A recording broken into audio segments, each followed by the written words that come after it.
Hello everyone, class 12 chapter number 16 probability का part number 5 जिसके अंदर हम बात करेंगे एक्सरसाइज 16.2 के क्वेश्चन नंबर 9 से 13 तक।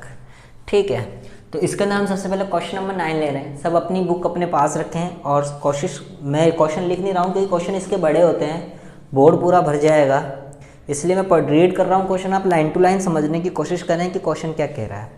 इन ए हॉस्टल, एक छात्रावास में 60% of the student read Hindi newspaper, कि उसके जितने भी स्टूडेंट हैं उसका 60% स्टूडेंट जो है वो हिंदी का अखबार पढ़ता है। ठीक है, 40% जो है वो इंग्लिश का न्यूज़पेपर पढ़ता है। वो 40% जो है वो केवल इंग्लिश के न्यूज़पेपर पढ़ते हैं। फिर 20% read both Hindi and English newspaper, और जो 20% है वो हिंदी का भी पढ़ते हैं और इंग्लिश का भी पढ़ते हैं।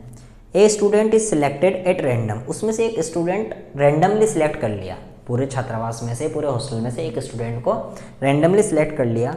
तो बताओ उस बात की क्या प्रोबेबिलिटी है कि reads neither Hindi nor English newspaper, कि ना ही तो वो हिंदी पढ़ता है और ना ही वो इंग्लिश पढ़ता है।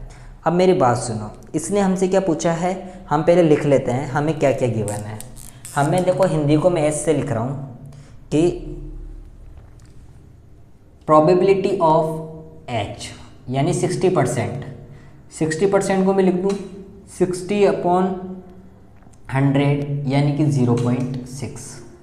फिर प्रोबेबिलिटी ऑफ इंग्लिश, इसको मैं लिख दूँ कितने परसेंट पढ़ रहे हैं, 40%, यानी 40/100 इक्वल्स टू 0.4। फिर तीसरा कह रहा है कि रीड बोथ हिंदी और इंग्लिश दोनों पढ़ रहे हैं, यानी कि हिंदी भी पढ़ रहा है इंटरसेक्शन, इंग्लिश भी पढ़ रहा है, both Hindi and English newspaper. कितने, 20%, जिसको मैं बोल देता हूँ 20/100 इज इक्वल टू 0.2। अब देखो, क्वेश्चन फर्स्ट में हमसे क्या पूछा है कि find the probability that he reads neither Hindi, ना ही तो वो हिंदी पढ़ता है, नाइदर हिंदी नॉर इंग्लिश, यानी P of H not intersection E not हमें फाइंड आउट करना है। तो क्या अगर मैं आप लोगों को ये बोलूँ कि क्या ये कंडीशन, इसको हम कैसे निकाल सकते हैं? क्या ये पहली बात तो क्या इंडिपेंडेंट है? बिल्कुल इंडिपेंडेंट है भाई। हिंदी पढ़ता है तो इससे क्या मतलब है कि इंग्लिश पढ़ ही नहीं सकता या नहीं पढ़ेगा? ये तो इंडिपेंडेंट है। तो हम क्या कहेंगे, इस चीज़ को फाइंड करने के लिए मैं जानता हूँ कि इसका फॉर्मूला था 1 - P of H union E, यानी मैं अगर H union E find out कर लेता हूँ तो मैं ये आराम से फाइंड आउट कर सकता हूँ। तो यूनियन के लिए फॉर्मूला मैं जानता हूँ क्या होता है कि P of H union E equals to P of H plus P of E minus P of H intersection E। तो P ऑफ H कितना है, 0.6 प्लस 0.2 माइनस 0.4 माइनस 0.2, तो ये कितना हो गया, 1 माइनस 0.2 इज इक्वल टू 0.8। ये क्या आ गया, PH यूनियन E। ठीक है, अब इसमें अगर ये वैल्यू इधर रख देता हूँ मैं, P of H intersection U E intersection H not intersection E not is equal to 1 minus 0.8, तो कितना आ गया, 0.2। हमारा क्या निकल कर आ गया कि ना ही तो वो हिंदी पढ़ता है और ना ही इंग्लिश पढ़ता है, कि प्रोबेबिलिटी कितनी हो गई, 0.2, यानी कि 20%। और 0.2 को मैं क्या बोल सकता हूँ, 20%। ठीक है, अब सेकंड पढ़ो। देखो इसने सेकंड में क्या पूछ रहा है, ये सेकंड में हमसे क्या पूछ रहा है, देखो कि if he reads Hindi newspaper find the probability he reads English newspaper. अगर यदि वो हिंदी का न्यूज़पेपर पढ़ता है तो इस बात की क्या प्रोबेबिलिटी है कि वो इंग्लिश का न्यूज़पेपर पढ़ेगा। अगर देखो क्या कह रहा है कि हिंदी का न्यूज़पेपर पढ़ता है तो इस बात की क्या प्रोबेबिलिटी है कि वो इंग्लिश का न्यूज़पेपर पढ़ता है, यानी हमें ज्ञात है कि ये पढ़ता है और ये पढ़ना है, तो इसकी प्रोबेबिलिटी क्या हो गई, P of E intersection H या H intersection E upon P of H. तो पी एच इंटरसेक्शन ई कितना है 0.2 अपॉन पी ऑफ एच कितना है 0.6। जब मैं इसको पॉइंट से पॉइंट हटाया यानी 1/3, यानी सेकंड का आंसर हमारा कितना आ गया 1/3। देखो इसने क्या कहा कि हिंदी का न्यूज़पेपर पढ़ता है, हमें मालूम है, तो इस बात की क्या प्रोबेबिलिटी है कि वो इंग्लिश का भी पढ़ता है। तो ये डिपेंडेंट हो गई कि ये पढ़ता है, तो इस बात की क्या प्रोबेबिलिटी है, किस पे डिपेंड हो गई है एच पे। तो P A E intersection H upon P of H is equal to ये देन। ठीक है, अब थर्ड क्या कह रहा है, देखो क्वेश्चन नंबर इसका थर्ड कह रहा है कि if he reads English newspaper, कि अगर वो इंग्लिश न्यूज़पेपर पढ़ता है तो इस बात की क्या प्रोबेबिलिटी है कि वो हिंदी का न्यूज़पेपर पढ़ेगा। यानी P of H intersection E upon P of E, यानी P H कितना है 0.2 और P ऑफ E कितना है P ऑफ E 0.4। इसको मैंने पॉइंट से पॉइंट हटाया तो 1/2 और 1/2 का मतलब 50%। तो इसकी बात की क्या प्रोबेबिलिटी हो गई कि वो हिंदी का न्यूज़पेपर पढ़ेगा, जबकि हमें मालूम है कि वो इंग्लिश का न्यूज़पेपर पढ़ता है। ये डिपेंडेंट हो गई। तो बस बहुत इजी क्वेश्चन था, समझने वाली बात थी कि हमें करना क्या है। ठीक है, हमें दिया हुआ क्या क्या है, हमें निकालना क्या है, उससे रिलेटेड फॉर्मूला क्या है। ठीक है, आइए अब क्वेश्चन नंबर 10 की बात करते हैं। इसका स्क्रीनशॉट लेकर नोट डाउन करें।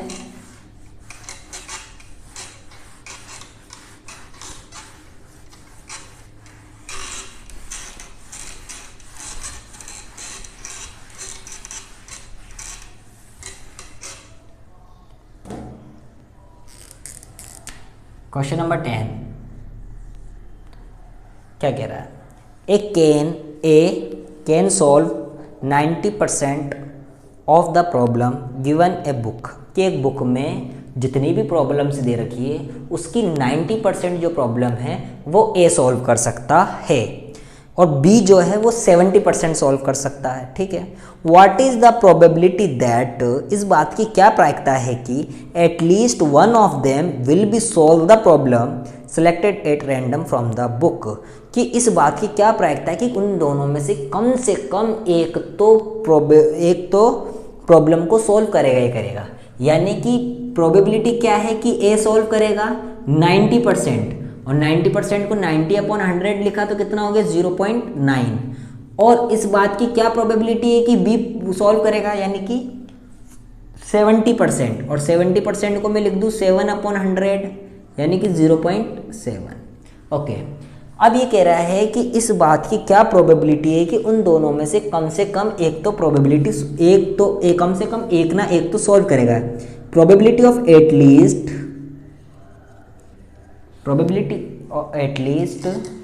Of at least one of them solve the problem. हमें तो प्रॉब्लम सॉल्व होने से मतलब है, अब वो भले ए करे या बी करे या फिर दोनों करे।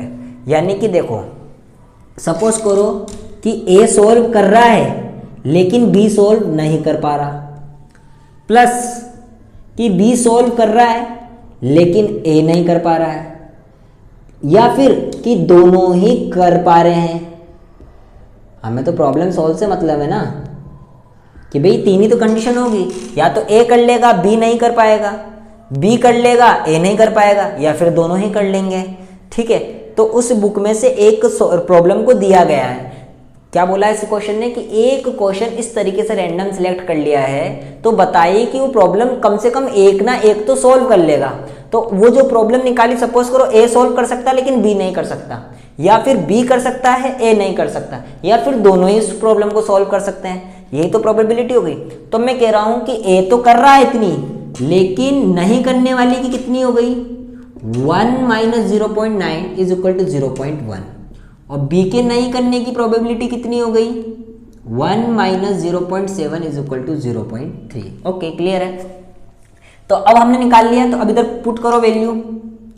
ए की कितनी है 0.9, करने की है 0.9 इंटू नहीं करने की 0.3 प्लस बी के करने की है 0.7 और ए के नहीं करने की 0.1 और दोनों के करने की है 0.9 डॉट इंटू 0.7।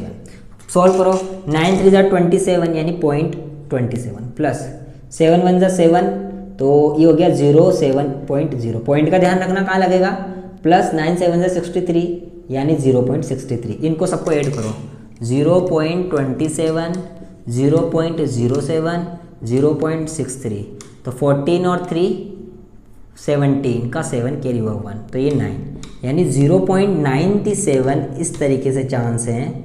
0.97 ऐसा है कि उनमें से कौन ना कोई एक तो प्रॉब्लम को सॉल्व कर ही लेगा। ठीक है, तो आया समझ में क्या हुआ। 0.297 एक ऐसी है कि दोनों में कि कम से कम एक ना एक तो सॉल्व कर लेगा। ये चीज़ समझने वाली बात है कि क्या करा हमने। ये कह रहा है क्वेश्चन वापस समझना, बहुत अच्छा क्वेश्चन है कि ए इतने % प्रॉब्लम सॉल्व कर रहा है एक बुक की और उसी बुक की बी इतने % प्रॉब्लम सॉल्व कर रहा है।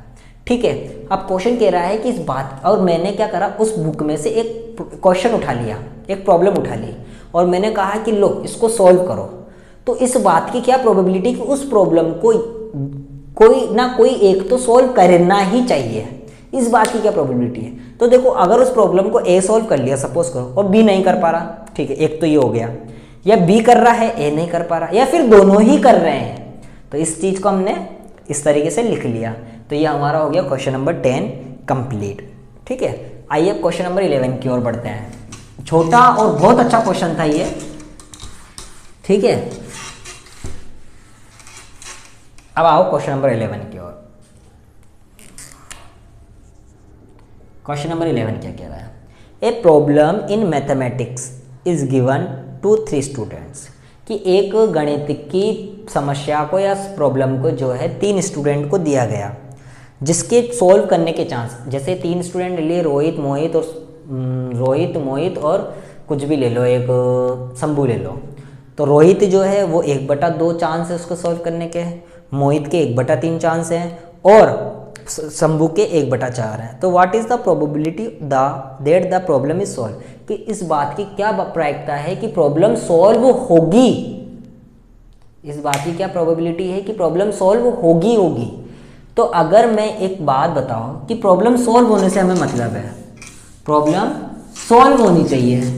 अगर मैं ये पता लगा लूँ कि तीनों प्रॉब्लम सॉल्व नहीं करने की प्रोबेबिलिटी कितनी है, तो बच जाएगी कितनी, 1 में से माइनस कर देंगे तो प्रॉब्लम सॉल्व होने की प्रोबेबिलिटी इतनी है। जैसे क्वेश्चन समझना, बहुत अच्छा क्वेश्चन, वापिस बहुत अच्छा क्वेश्चन है 9 से 13, इसलिए मैंने एक अलग पार्ट में लिए हैं। अच्छे 2 नंबर के क्वेश्चन 2 नंबर के अंदर आ सकते हैं ऐसे क्वेश्चन। देखो क्या कह रहा है कि 3 स्टूडेंट है, ठीक है, मैंने मान लिया ए बी और सी। तो जो ए है उसके चांसेस कितने हैं, 1/2, यानी ए जो प्रॉब्लम को सॉल्व कर रहा है उसकी प्रोबेबिलिटी है 1/2। ठीक है, जो बी है उसके प्रॉब्लम के सॉल्व करने की प्रोबेबिलिटी है 1/3 और सी की प्रॉब्लम को सॉल्व करने की प्रोबेबिलिटी है 1/4। अब क्वेश्चन ये कह रहा है कि अगर मेरे को ये पता लग जाए कि तीनों ही प्रॉब्लम सॉल्व नहीं कर पा रहे हैं, तीनों ही प्रॉब्लम सॉल्व नहीं कर पा रहे हैं, तो अगर मैं उसको 1 में से माइनस कर दूं तो मुझे मालूम चल जाएगा बची हुई की प्रॉब्लम सॉल्व हो रही है।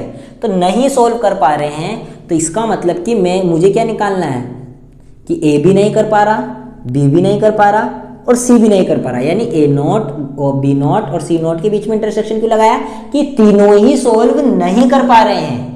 अब जब ये तीनों ही सॉल्व नहीं कर पा रहे हैं, पहली बात तो ये इंडिपेंडेंट हो गई, भाई ये सॉल्व करे या नहीं करे इससे इसका क्या रिलेशन है, ये तीनों इंडिपेंडेंट है। तो इसके लिए हम क्या कहेंगे, P of A0 dot P of B0 dot P of C0, यानी मुझे सबसे पहले क्या निकालना पड़ेगा, नॉट वाले।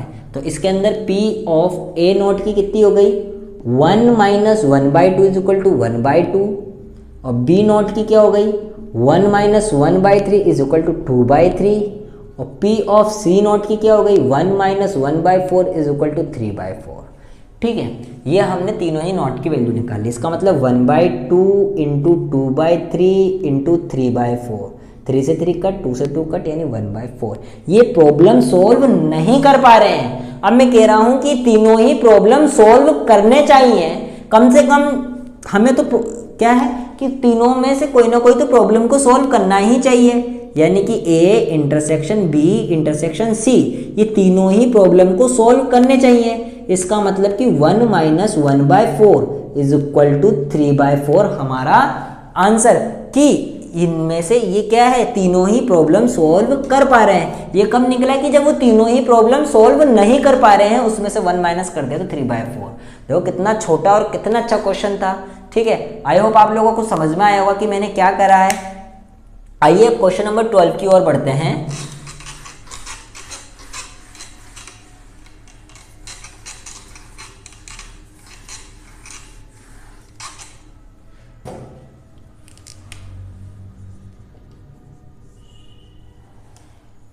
ए bag contain 5 white and 3 black balls. देखो एक बैग है, ये बैग है सपोज करो, इसमें 5 तो वाइट और 3 ब्लैक बॉल है। ओके, अभी कह रहा है कि एक बैग में 5 सफ़ेद और 3 काली बॉल है। 4 balls are successively drawn out without replacement, कि उस बैग में से एक बॉल 4 बॉल को निकाला जाता है बिना ही रिप्लेसमेंट के, यानी उसमें निकालने के बाद वापस नहीं डाली जाती है। तो इस बात की क्या प्रोबेबिलिटी है कि that they are alternately of different colours. Alternately का मतलब होता है कि यार रोहित तू अल्टरनेटली स्कूल आता है, एक दिन छोड़ के एक दिन स्कूल आता है, यानी पहले वाइट फिर ब्लैक, फिर वाइट फिर ब्लैक, या फिर ब्लैक फिर वाइट, ब्लैक वाइट, इस तरीके से ये आ रहा है। तो इस बात की क्या प्रोबेबिलिटी है? तो देखो हमारे पास टोटल बॉल्स कितनी हो गई, 8 हो गई। अभी कह रहा है कि रैंडमली मतलब अल्टरनेट आता है। तो देखो इसके लिए मैं क्या कह रहा हूँ, एक कोई इवेंट मान लेता हूँ, ई से शो कर रहा हूँ, जिसमें मैं कह रहा हूँ कि ई को मैंने बोल लिया कि 4 बॉल्स गेटिंग 4 बॉल्स, कि मुझे चारों ही बॉल्स जो हैं गेटिंग 4 बॉल्स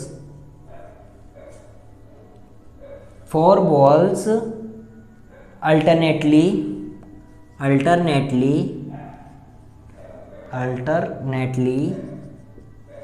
डिफरेंट कलर्स। मैंने एक इवेंट मान लिया कि भाई जिसकी हमें पी मतलब getting 4 balls alternately different colours, के हमें डिफरेंट कलर्स की बॉल मिल रही है, यानी कि P ऑफ E, यानी अब E क्या है, इस ये चीज़, तो मैंने P ऑफ E पूरा ना लिख के इतना लिख दिया कि P ऑफ E क्या, getting 4 balls alternately different colours. अब देखो विदाउट रिप्लेसमेंट कह रहा है, यानी सपोज करो पहले मैंने वाइट निकाली, यानी वाइट 1 निकाली, फिर एक ब्लैक 1 निकाली, अब वाइट दूसरी वाइट निकली, फिर दूसरी ब्लैक निकली, इस तरीके से एक कंडीशन तो ये कि पहली वाइट निकली। तो एक दूसरी कंडीशन ये है कि पहली ब्लैक निकली, फिर पहली वाइट निकली, फिर ब्लैक दूसरी निकली, फिर वाइट दूसरी, ये दोनों ही कंडीशन लेनी पड़ेगी। हम पहले वाइट को क्यों निकाल रहे हैं, अगर ब्लैक निकल गई तो, यानी दोनों ही कंडीशन हमें लेनी पड़ेगी। अब देखो क्या कह रहा है क्वेश्चन, कि अगर पहली बॉल वाइट निकले, पहली बॉल वाइट निकलने की प्रोबेबिलिटी क्या है, फिर दूसरी ब्लैक बॉल निकलने की क्या प्रोबेबिलिटी है। तो दूसरी ब्लैक बॉल कब निकल रही है, जब वाइट पहली निकल चुकी है, क्योंकि हमने उसको रिप्लेस नहीं करा। इधर डिपेंडेंट वाली नहीं है कि डिपेंडेंट हो गया, मैं इसको कहना चाह रहा हूं कि वाइट 1 जो पहली सफेद बॉल थी वो निकल चुकी है इसमें से, यानी जो 8 थी उसमें से 8 में से केवल 7 रह गई है, क्योंकि वाइट 1 निकल चुकी है। तो फिर हमारे पास क्या आ रही है, ब्लैक 1 आ रही है। फिर दूसरा मैं कह रहा हूं कि वाइट 2 आ रही है, जबकि मैं जानता हूं कि ब्लैक 1 निकल चुकी है, ब्लैक 1 निकल चुकी है और वाइट 1 निकल चुकी है, वाइट 1 और ब्लैक 1 निकल चुकी है। अब मैं कह रहा हूं कि ब्लैक 2 निकल रही है, जबकि मैं जानता हूं कि वाइट 1 ब्लैक 1 और वाइट 2 निकल चुकी है। तो इन चारों की प्रोबेबिलिटी, लेकिन ये कब हुई, जब वाइट 1 पहले मान के चली।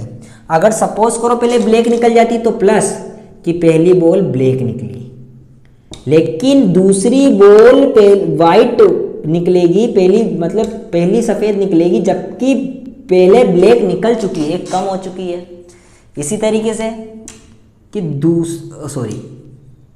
प्रोबेबिलिटी ऑफ दूसरी ब्लैक बॉल निकलेगी जबकि B1 और W1 निकल चुकी है, यानी पहली काली और दूसरी पहली सफ़ेद निकल चुकी है।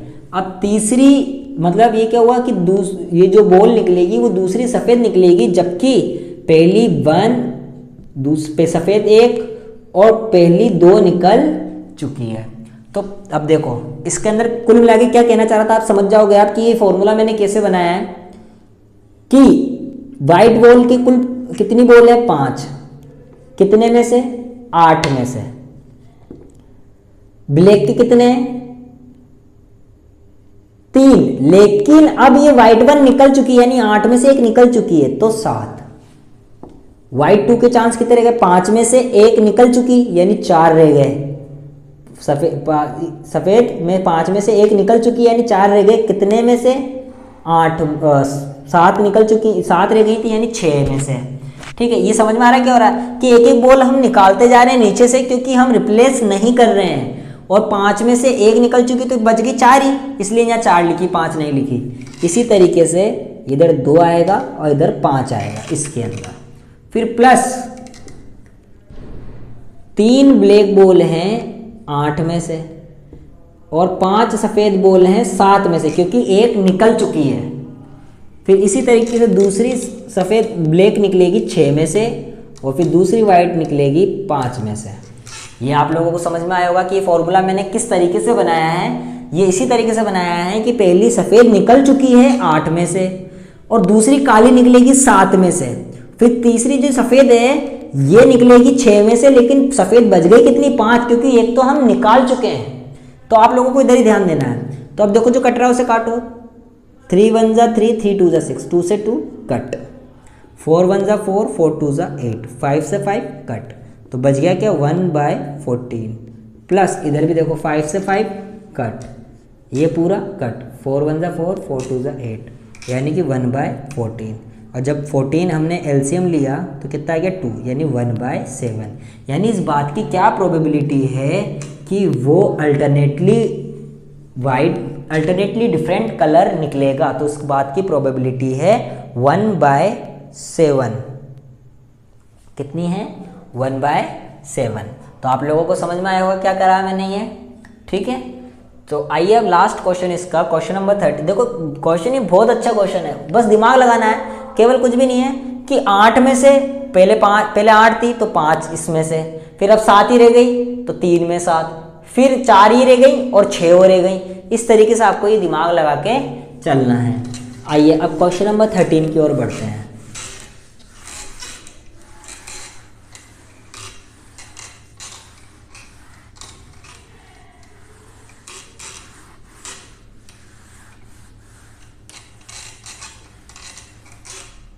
क्वेश्चन नंबर 13 देखो क्या कह रहा है।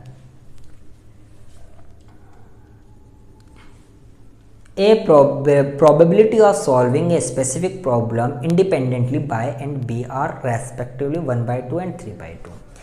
कि एक स्पेसिफिक प्रॉब्लम है इंडिपेंडेंटली स्वतंत्र है और उसकी जो प्रोबेबिलिटी है कि A की तो है 1/2 और B की है 1/3, यानी प्रोबेबिलिटी ऑफ A की तो है 1/2 और प्रोबेबिलिटी ऑफ B की है 1/3। क्वेश्चन यही का है कि एक समस्या है, मतलब स्पेसिफिक प्रॉब्लम है और उस बात की प्रायिकता ये है कि जो A की प्रायिकता है वो तो 1/2 और जो B की प्रायिकता है वो 1/3 है। यदि both try to solve the problem, अगर वो दोनों ही सॉल्व करने के लिए कोशिश कर रहे हैं इंडिपेंडेंटली, तो प्रॉब्लम बताइए कि द प्रॉब्लम इज सॉल्व, कि प्रॉब्लम सॉल्व होगी। अब हमें तो प्रॉब्लम सॉल्व करने से मतलब है भाई, ठीक है, हमें किससे मतलब है कि प्रॉब्लम सॉल्व होनी चाहिए। अब हम क्या कह रहे हैं, probability of solve the problem, या तो अब वो ए करे बी नहीं कर पावे, या फिर बी करे ए नहीं कर पावे, या फिर भाई दोनों ही कर लें। मुझे क्या है, मुझे तो प्रॉब्लम सॉल्व करवानी है, कि ए कर रहा है बी नहीं कर रहा, बी कर रहा है ए नहीं कर रहा, या फिर दोनों ही प्रॉब्लम को सॉल्व कर रहे हैं। तो आइए देखते हैं P ऑफ ए। अब देखो इधर नॉट लगा हुआ है, यानी इधर नॉट की वैल्यू निकालनी पड़ेगी। तो P ऑफ बी नॉट की वैल्यू क्या हो गई 1 माइनस 1/3 इज इक्वल टू 2/3, और ये हो गई P of A not is equal to 1 minus 1/2 is equal to 1/2। तो ए की तो कितनी है 1/2 into 2/3 plus P of B कितना है 1/3 इंटू 1/2 प्लस 1/2 डॉट 1/3। तो 2 से 2 कट हो गया, तो इधर क्या बचा 1/3 प्लस 1/6 प्लस 1/6। एलसीएम लिया 6, तो ऊपर क्या बचेगा 2 प्लस 1 इज इक्वल टू 4/6 यानी 2/3। पहला क्या था कि सॉल्व द प्रॉब्लम, तो सॉल्व क्या होगी 2/3। ए कर रहा है बी नहीं कर रहा, बी कर रहा है ए नहीं कर रहा है, या फिर दोनों कर रहे हैं। हमें तो मतलब है सॉल्यूशन से, ठीक है। हमने सॉल्व, भाई प्रॉब्लम सॉल्व होनी चाहिए, इस तरीके से ये प्रॉब्लम सॉल्व होने की प्रोबेबिलिटी 2/3 है। अब इसका सेकंड क्या कह रहा है, आइए देखते हैं कि exactly one of them solve the problem, कि एग्जैक्टली एक ही कर रहा है, दोनों नहीं कर पा रहे हैं। इसमें क्या कर रहा है, केवल एक ही प्रॉब्लम सॉल्व कर रहा है। P of exactly solve the exactly one of them solve the problem, one of them